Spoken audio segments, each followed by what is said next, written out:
როგორ უნდა ვისუნთქოთ ან ვისუნთქოთ თუ არა საერთოდ დედაქალაქში თუ სპეციალისტებს დაუჯერებთ არა გარემოსამცველების ნაწილი დედაქალაქში ჰაერის დაბინძურების კატასტროფულ მაჩვენებელზე საუბრობს ისინი ამტკიცებენ რომ თბილისის ჰაერში მტვრის და მავნე ნივთიერებების კონცენტრაცია დასაშვები ნორმის მაქსიმალურ მაჩვენებელს 3-ჯერ აღემატება ეს ყველაფერი კი ალერგიის და მძიმესნეულების დაავადების რისკს ზრდის მიზეზი არის ბევრი მანქანა და უსხარისხო საწვავი რომელიც შემდეგ გამონაბოლქვად იქცევა გარემოსდაცვის სამინისტროში აცხადებენ რომ საკითხის გადაჭრაზე უკვე მუშაობს, შექმნეს კომისია, დასმეს სპეციალისტები და დაიწყეს სტრატეგიის წერა. სალომე ქოქიაშვილის სიუჟეტი.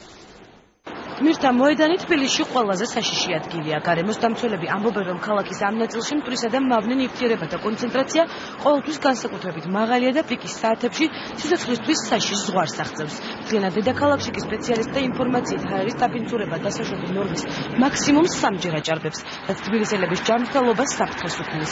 შექმნილ საგანგაშო მდგომარეობას ექსპერტები მომრავლებული ავტომობილების გამონაბოლქვსა და რეკრეაციული ზონების სიმწირეს უკავშირებენ. ტრანსპორტსაც რასაკვირველია ფილტრები არ აქვს დაყენებული, არ ხდება ფილტრაცია გამონაბოლქვის და ეს გამონაბოლქვი შეიცავს კანცეროგენულ ნივთიერებებს, ძირითადად ტყვის ელემენტებს. ჩემი გადასახედიდან მდგომარეობა ნამდვილად არის კატასტროფული. სპეციალური ხელსაწყოების მეშვეობით დედაქალაქში ჰაერის შემცველობა დღეში 3-ჯერ იზომება. შედეგების ლაბორატორიული კვლევა კი ყოველდღე თითქმის ერთსა და იმავეს აჩვენებს. მტვერთან ერთად თბილისელები რეგულარულად სუნთქავენ ნახშირბადისა და აზოტის ოქსიდების დასაშვებზე მეტ რაოდენობას. ყველაზე ხშირად ჭარბობს მტვრის კონცენტრაცია, ნახშირჟანგის კონცენტრაცია და ძალიან მცირე შემთხვევებში აზოტის დიოქსიდის კონცენტრაცია.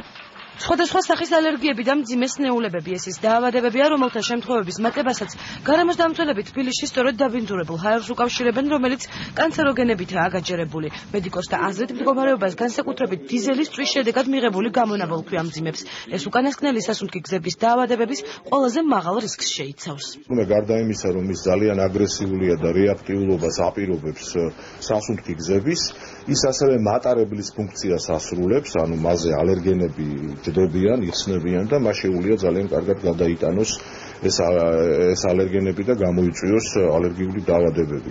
გარემოსდაცვის სამინისტროში ამბობენ, რომ დედაქალაქში ჰაერის დაბინძურების მაჩვენებელი მაღალია, თუმცა არა კატასტროფული. უწყებაში უკვე შეიქმნა სპეციალური ჯგუფიც, რომელიც პრობლემის გადაჭრის სტრატეგიაზე მუშაობს. შეიქმნა უწყებად შორისი კომისია, რომელმაც შექმნა პროგრამა ავტოტრანსპორტიდან გარემოს დაბინძურების შემცირების, რომელიც ითვალისწინებს რიგ ღონისძიებებს, ეს მოიცავს როგორც ტექნოლოგიების აღდგენის მოთხოვნას, ასევე საწვავის ხარისხის გაუმჯობესებას და მის სახელმწიფო კონტროლს. თბილისში ჰაერის დაბინძურების ძირითადი წყაროდ ავტოტრანსპორტი მიიჩნევა, რომელიც ქალაქში სპეციალური ფილტრების გარეშე მოძრაობს. გარემოსდამცველები ამბობენ, რომ ჩამოყვანილი მანქანების უმეტესობას ამოცლილი აქვს კატალიზური გარდამქმნელი, რომელიც მავნე გამონაბოლქვს ამცირებს და სწორედ ეს ფაქტი ზრდის თბილისელთა მოწამვლის რისკს. სტატისტიკის თანახმად მსოფლიოში ყველაზე დაბინძურებული ქვეყანა ეგვიპტეა. საქართველო კი ჰაერის დაბინძურების მაჩვენებლით 200-მდე ქვეყანას შორის 58 ადგილს იკავებს.